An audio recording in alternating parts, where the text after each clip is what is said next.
Me, I'm too savvy, too witty, it's just too much moxie. No perks, just a few crushed oxys. But getting off was imminent. When my dick became numb, I was impotent. Shit got real different then. Why is this the intro? Why does this set up the album? We was just rocking out, and I just wanted to, it was one of the first tracks that we did for the album, one of the earlier tracks, and I wanted to kind of vaguely touch on everything. That track is like a stream of consciousness. The entire album is like a stream of consciousness, but that track in particular, we wanted to address the last album, some of the backlash from the last album.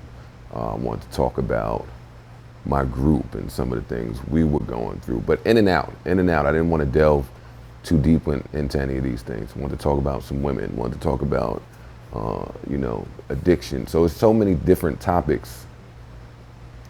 Actually, every topic that's discussed on this album is discussed on the intro. So when I was listening to it, it's like, well, this just makes all the sense in the world, especially since it starts addressing the last album, to start this album this way. Okay. No Love Lost was the last album. You have a line on here, just when I thought I couldn't dig any deeper. Said my last shit was trash, and they'll dig it when it's deeper. Yeah, we alienated some people with the last album. We did. Extremely successful album, but my core was highly disappointed, very disappointed. They didn't feel like it was Joe. Do you stand behind it? I think what I was trying to do from a branding point a few years ago may have been a little different. You know, we had the visibility of Love and Hip Hop and being on TV, and I think that we wanted to capitalize as best as possible.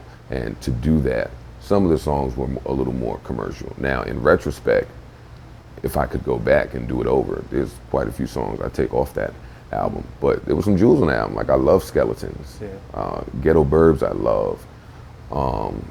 There's a bunch of songs on the album that I love, but then there was some where you listen and I could see exactly, like, the fans probably don't need to hear Joe Budden and Kurt Cobain. Right. Now, listen though, but you do this. And that's not to knock Kurt Cobain's, by the way.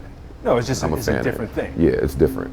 Now, but then you set it up and you can say it bluntly and outright, but then you set it up with the wordplay too. And I think this is what we appreciate about Joe Budden when you say, woke me up with a pinch. So it's in English now, since they don't want to hear French. Yeah, I caught a lot of flack for the features on that album. Much to my surprise, I caught a lot of flack for Wayne being on the album. Like, Wayne at the time was smoking. Like, damn, y'all don't want to, like, it's a double-edged sword. You want me to reach out and be social and mingle with the rappers, and then when I do it, you catch backlash for it. So Wayne, French, Wiz, who's one of the nicest people in the world, the fans just didn't want to hear that shit. Yeah. But, and then, you well, my core fans. The core fans. And that's the thing that I feel like artists go through, right? When you express your pain, it's dope and it's great to hear, right? Because the fans connect to it. But it's probably painful for you to write a lot of this stuff. I call it like the Mary J. Blige syndrome. We love her when, she's my life and I'm going down and all of this and, no more drama. It's like, what's wrong with you? And you kind of address that too. They didn't want to hear me happy. Now they looking for the hurt, yo. Do you feel like your fans want you hurt? I feel like that my fans probably want the best interest they probably want my best interest, but they want theirs as well. And their best interest is when the music is greatest. And I guess when I'm hurt, air quotes, the music is greatest to them. Okay. I gotta ask you, this is gonna sound like a strange question, but it's in your lyrics. Did you really suffer from a bout of impotence? That was like, yeah, real. Yeah, you fuck around. You take those. You fuck around with different pills and all types of shit, and you put these things in your body, and it's a big issue in hip hop. But you put these things in your body, and then you go to perform, and shit ain't acting right. You're like, what the fuck is going on? But the amount of pills I was taking and the strength of them all, like, you get numb. The dick is a muscle. you get numb and you're just done off. And she was beautiful, beautiful, beautiful woman. So Vivian, what's her name? Vivian. Was that her real name? Did you Yeah. So you didn't change names to protect the innocent? I didn't change Vivian's name. On the not I let her know. I let her know. I mean, any person on the album that I have directed a line, bar, verse to, I've tried my best to let them hear it beforehand, or I let them know that it was coming, and they all know what I do. Like, that's what I do. That's the risk. Vivian didn't mind. Okay, that's what's up. And then one last line I want to ask you about that chemistry that we once had. Did it all die? You questioned in this song. Are you talking about Slaughterhouse? Yeah. Here?